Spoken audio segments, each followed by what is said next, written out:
Hi. I believe you all know Franz Cordova, the 11th president of Purdue, her husband, Chris Foster. Terry Thompson is the vice president of marketing and media. So, but you wanted to say hi, son? Great, I want to say hi, Derek. Good to see you. And you are Laura. Yeah, you wrote a great article this morning on privatization. Very interesting. Kristen, right? Intern. Great. Hi, guys. Hey, how are you? Good to see you. And I'm Sam Clement with MBA. oh, okay, great. So, do you mind if I stand? I think I just feel more comfortable standing. I'm going to move to see that. So, good afternoon, and thank you for coming on such short notice. It's a big weekend, so I really appreciate your time and getting here. It's a special weekend in this country's history, for sure. A lot to celebrate. It's a weekend where we do so by some of us launching fireworks and others watching and enjoying them.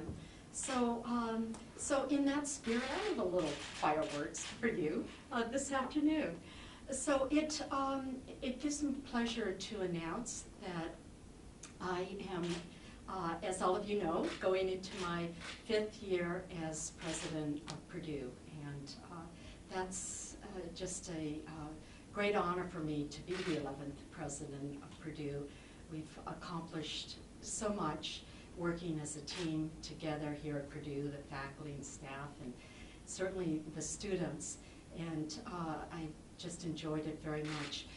I also wanted to know you to know that we do have a big set of very bold initiatives for this year, and I announced to the trustees this morning that it would be my final year as president of Purdue, and so I am anticipating this is going to be a great year. It's 20% of my tenure as president, and I want to accomplish a lot with my team, with everyone here. We've set out some great goals in our strategic plan. We're very proud of everything that has been achieved in areas of faculty, awards and achievements, student success, all the research and economic development, and certainly extending our national and global footprint. Those are all big areas where we've achieved a lot of specific goals. But we have a lot more to do this year, and I want to make this the very best year of my presidency. And then I plan to make a transition, and so that will be in about a year's time, in mid-July of 2012. So I've enjoyed working with all of you and hope that we'll have a great partnership in the year ahead. You might have questions, so I'm ready. We anticipate you will have questions. Okay. So, Franz, in terms of the decision for you to step down next year, I guess, how did you reach that, and could you speak with about that, and how that will come about? Sure.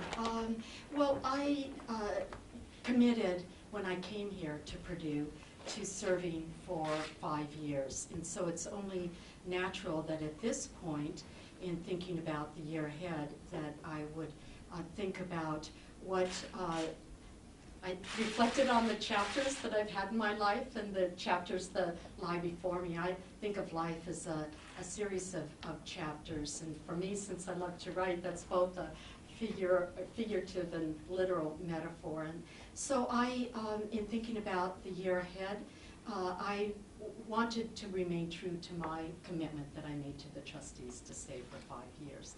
And I will do that. I want to finish, as I said, as strong as possible. But then what lies after that? And I thought I will have been a college president or chancellor, so a university CEO for 10 years, and I will have been a higher education administrator for over 20 years. And there are other chapters in my life that I anticipate, and so I'm looking forward to this next year. But those are the thoughts that went through my head, Eric. And as you know, that the usual process with presidencies is it takes about a year to recruit a president, and I owe it to the trustees to have them know about my decision and be able to start a process to search for my successor, which will take a while. And they have a board meeting coming up, as you know, on the 11th and 12th. And so the timing is just, this is the right timing. Will you be involved in that process at all of picking a successor, or how much input will you have? Well, the way that it always works is you don't serve on a committee, of course. This is the trustees' search, and they'll appoint the chair and the committee members.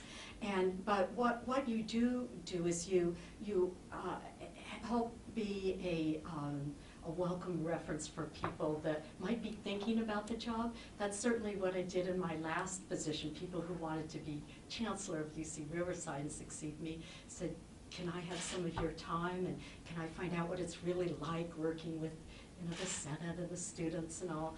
And so that's something that I look forward to. I've had just a great experience here, and one of the things I'm so proud of is the team that I've assembled. I mean, that'll be one of my greatest legacies, is just incredibly talented people, some of whom are in this room. Of course, I assembled my husband 26 years ago, but the others are much newer.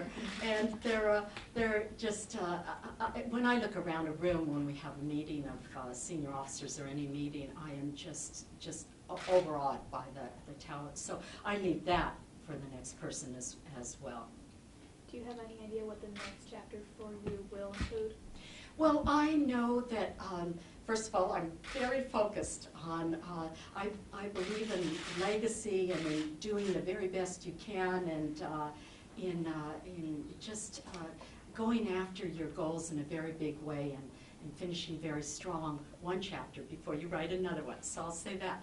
And secondly is that I will always remain true to my passions in higher education, and my passion for science policy, and the importance of having a global outreach, and really thinking about what it means for our country to be globally competitive. And I will use my own strengths and background and experience to further that in whatever I do.